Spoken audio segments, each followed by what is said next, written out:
जहां पर मुख्यमंत्री के चेहरे को लेकर के बड़ी खबर निकल के सामने आ रही है। एकनाथ शिंदे के प्रेस कॉन्फ्रेंस से पहले फडणवीस ने बड़ा बयान दिया है और यह कहा है कि तीनों दल मिलकर के साथ में सरकार बनाएंगे। तो यहां पर एकजुटता का यहां पे संदेश देने का प्रयास एकनाथ शिंदे की ओर से और महाराष्ट्र के जो दावेदार हैं देवेंद्र फडणवीस मुख्यमंत्री के तौर पर उनकी ओर से भी बड़ा बयान दिया गया है। एकनाथ शिंदे कुछ देर में प्रेस कॉन्फ्रेंस करने वाले हैं, बड़ा ऐलान करने वाले हैं, लेकिन उनकी प्रेस कॉन्फ्रेंस से पहले फडणवीस ने बड़ा बयान दिया है और यह कहा कि तीनों दल मिलकर सरकार बनाएंगे। यानी फडणवीस कहीं ना कहीं ये जाना देना चाहते हैं मैसेज की जो कहीं पर भी कोई टसल नहीं है, कहीं पर भी कोई आशंका या कोई भी यहाँ पे कंफ्यूजन नहीं है। अब एकनाथ शिंदे प्रेस कॉन्फ्रेंस में क्या कुछ कहने वाले, क्या कुछ बताने वाले, क्या कुछ साझा करने वाले, जानकारी मुख्यमंत्री पद के चेहरे को लेकर, उनकी खुद की स्ट्रैटेजी को लेकर, ये सारी बातें आनी बाकी, लेकिन उसके पहले फडणवीस ने बड़ा बयान दिया, सुनवाते हैं आपको। या चर्चेला लवकरच आपल्याला उत्तर मिळेल। तिन्ही पक्ष मिळून आमचे जे श्रेष्ठी आहेत त्यांच्याशी चर्चा सगळ्यांची चाललेली आहे आणि लवकरच याचं उत्तर आपल्याला मिळेल। या चर्चेला लवकरच आपल्याला उत्तर मिळेल। तिन्ही पक्ष मिळून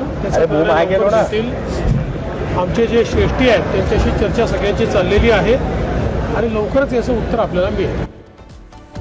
तो महाराष्ट्र में इस समय सियासी हलचल जोरों पर है। एनडीए के तमाम दिग्गज नेता वहां पर लगातार बैठक कर रहे हैं। बीजेपी के भी कई बड़े चेहरे मुंबई इस समय पहुंच रहे हैं ताकि कैसे चर्चा की जाए और सहमति बन पाए। आप देख रहे हैं एकनाथ शिंदे जिन्होंने विक्ट्री का सिंबल दिखाया था, साथ में आपके देखिए अजीत पवार, देवेंद्र फडणवीस, ये वो तीन दिग्गज चेहरे हैं जिन्होंने एक बार फिर महाराष्ट्र में वापसी कराई है और महायुति इस समय पूरी तरह से जोश में है। लेकिन इंतजार इसी बात का क्या करें। एक बड़ी खबर कुछ ही देर में एकनाथ शिंदे प्रेस कॉन्फ्रेंस करने वाले हैं।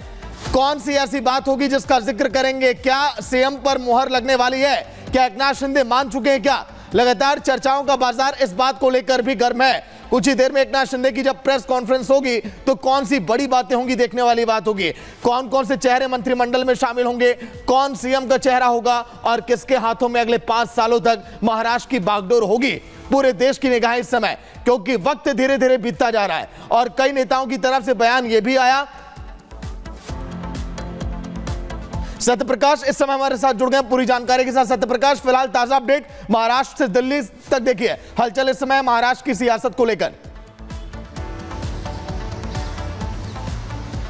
देखिए, थोड़ी देर में एकनाथ शिंदे जो कि कार्यवाहक मुख्यमंत्री हैं प्रेस कॉन्फ्रेंस करने वाले हैं, लेकिन जिस तरह से अटकलें लगाई जा रही है, जिस तरह से एकनाथ शिंदे ग्रुप द्वारा लगातार उनके नेता लगातार डिमांड कर रहे हैं कि महाराष्ट्र का सीएम जो है एकनाथ शिंदे को बनाना चाहिए, क्योंकि उन्हीं के चेहरे पर चुनाव लड़ा गया है। और लगातार एकनाथ शिंदे ग्रुप जो शिवसेना है, उनके नेता कार्यकर्ता की लोगों की एक ही मांग है कि एकनाथ शिंदे को मुख्यमंत्री महाराष्ट्र का बनाया जाए।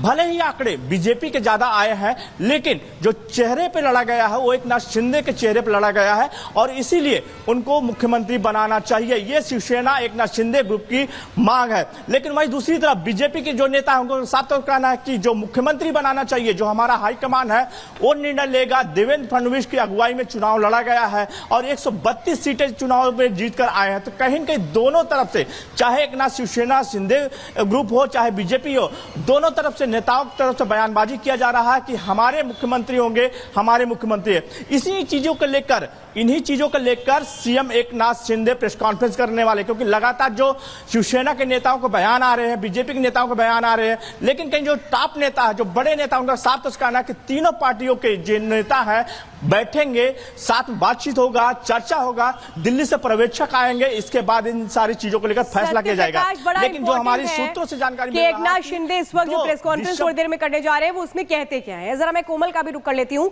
कोमल, देवेंद्र फडणवीस ये कह रहे हैं कि भाई दोनों पार्टीज मिल करके, बीजेपी हो, शिवसेना हो या एनसीपी हो, सब मिल करके तय करेंगे और सरकार बनाएंगे। ये कहूँ जो प्रेस कॉन्फ्रेंस होने वाली है उसमें पिक्चर लगभग क्लियर हो जाएगी।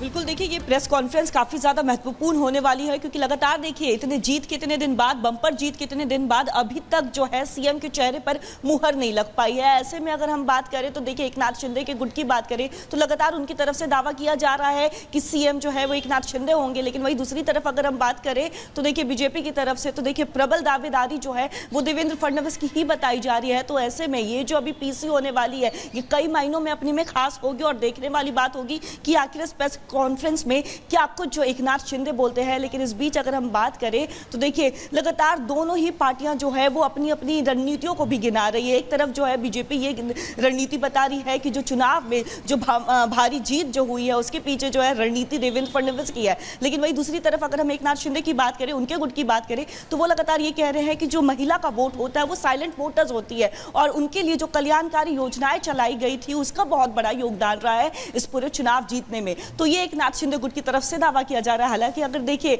बात करें देवेंद्र फडणवीस की या जो बड़े चेहरे हैं उनकी बात करें तो वो लगातार यही बोलते हुए नजर आ रहे हैं कि तीनों पार्टी जो है वो बैठेंगी, तीनों पार्टी के जो नेता है वो बैठेंगे और उसके बाद डिसाइड होगा। लेकिन देखिए अंतिम मुहर जो है वो तो केंद्र नेतृत्व ही लगाएगी, क्योंकि मुहर जो है अंतिम मुहर दिल्ली दरबार से लगनी है। लेकिन यहाँ पे एकनाथ शिंदे प्रेस कॉन्फ्रेंस करने वाले हैं, वो अपने आप में बहुत अहम हो जाता है विवेक। लेकिन अब क्या मान लिया जाए कि जो महाराष्ट्र में मुख्यमंत्री के चेहरे को लेकर फंसा पेच है वो शिंदे की पीसी के साथ ही साफ हो जाएगा? देखिए बात अब आगे निकल चुकी है, परफॉर्मेंस से ज़्यादा प्रोफाइल की बात अब हो रही है। जो शिवसेना गुट के जो भी नेता हैं उनका साफ तौर पर कहना है कि शिंदे के नेतृत्व में चुनाव लड़ा गया। आप समझिए कितनी बड़ी बात है कि थे उसमें सभी नेता एक घटक के मौजूद थे। लेकिन अब जो शिंदे गुट के नेता है वो साफ तौर पर कह रहे हैं कि हमारे खासकर नेता जो हैं शिंदे उनके नेतृत्व में लड़ा गया। तो यहां पर सवाल अब प्रोफाइल की है कि जिनकी बड़ी प्रोफाइल होगी, जिनकी मजबूत प्रोफाइल होगी, उनका नंबर आएगा। ये कार्यकर्ताओं की चाहत से ज्यादा एकनाथ शिंदे की चाहत है कि मुख्यमंत्री पद जो है उन्हें मिले। और साफ तौर पर भी कुछ देर पहले शिवसेना के नेता ये बता भी पा रहे थे और उन्होंने साफ तौर पर भी कहा कि नेतृत्व एक मायने रखता है, नेतृत्व के सहारे हम चुनाव में जाते हैं और वो नेतृत्व ही हमें विजय दिलाता है। तमाम योजनाएं एक तरफ हैं, हमने बार बार यही कहा कि परफॉर्मेंस हो चुका है, नंबर आ चुके हैं। लेकिन चलिए विवेक लौट कर आएंगे। मुंबई में देखिए जो इस समय हलचल है, बैठक लगातार हो रही है, लेकिन कुछ ही देर में शिंदे की प्रेस कॉन्फ्रेंस। फिलहाल एक और बड़ी खबर महाराष्ट्र की हलचल से जुड़ी है। सीएम पद को लेकर दीपक केसरकर का बयान सामने आया। पार्टी के शीर्ष नेता सीएम पर फैसला लेंगे, केसरकर का यह कहना है। हम एक साथ रहेंगे, महायुति एक है। केसरकर का यह भी कहना है कि पार्टी में दो फाड़ नहीं होने वाली है, महायुति एक साथ सरकार चलाएगी और एकजुटता पार्टी के अंदर है। महाराष्ट्र की हिस्ट्री में सबसे बड़ी जीत है, आज तक की सबसे बड़ी जीत ये यशवंतराव चौहान की थी, जिसमें 2222 एमएलए चुन के आए थे। This time we have cross 230, so it's a record in Maharashtra history. सो अभी अच्छी सरकार देनी चाहिए, ऐसा अच्छा रिजल्ट देना चाहिए और इसीलिए ये लोग गुमराह करने की कोशिश कर रहे हैं, चिढ़ाने की कोशिश कर रहे हैं। हम इसमें बिल्कुल ध्यान नहीं देंगे, हम अपना काम करते रहेंगे, अच्छी सरकार देंगे, अच्छा रिजल्ट देंगे।